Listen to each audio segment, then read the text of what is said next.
मनुष्य की अद्भुत श्रेणी। एक दिन प्रभात वेला में परमहंस देव अपनी शिष्य मंडली के साथ समुद्र के किनारे टहल रहे थे। तभी उनकी दृष्टि कुछ मछुआरों पर पड़ी जो समुद्र में जाल डालकर मछलियां पकड़ रहे थे। टहलते टहलते परमहंस देव एक मछुआरे के पास रुक गए और अपने शिष्यों से कहने लगे, इस जाल में फंसी हुई मछलियों की गतिविधियां तुम सब ध्यान से देखो। शिष्यों ने देखा कि कुछ मछलियां ऐसी है जो जाल में प्राणहीन सी निश्चल पड़ी है। वे जाल से छूटने का कोई प्रयत्न ही नहीं कर रही है, जबकि कुछ मछलियां ऐसी हैं जो निकलने का भरसक प्रयत्न कर रही है, लेकिन वे जाल से निकलने में सफल नहीं हो पा रही है। और कुछ ऐसी मछलियां हैं जो जाल से मुक्त होकर पुनः जल में खेलने में मग्न हैं। शिष्य मछलियों का यह अद्भुत नज़ारा देखते देखते काफी आगे निकल गए, लेकिन परमहंस वहीं खड़े रहे और देखते रहे मछलियों की गतिविधियों को।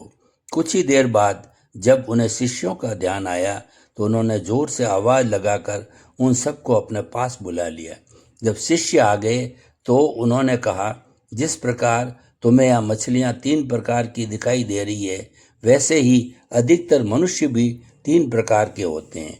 एक श्रेणी उन मनुष्यों की होती है जिनकी आत्मा ने बंधन को स्वीकार कर लिया है। अब वे भवसागर रूपी जाल से पार होने की बात ही नहीं सोचते। दूसरी श्रेणी ऐसे व्यक्तियों की है जो वीरों की तरह प्रयत्न तो करते हैं पर मुक्ति से वंचित रहते हैं।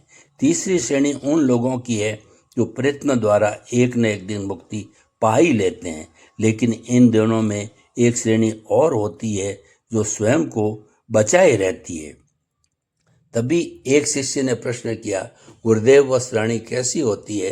परमहंस देव बोले, हाँ, वह बड़ी महत्वपूर्ण श्रेणी होती है। इस श्रेणी के मनुष्य जाल में कमल की तरह उन मछलियां जैसे होते हैं जो जाल के पास आती ही नहीं, और जब वे पास ही नहीं आती तो फंसने का प्रश्न ही नहीं उठता।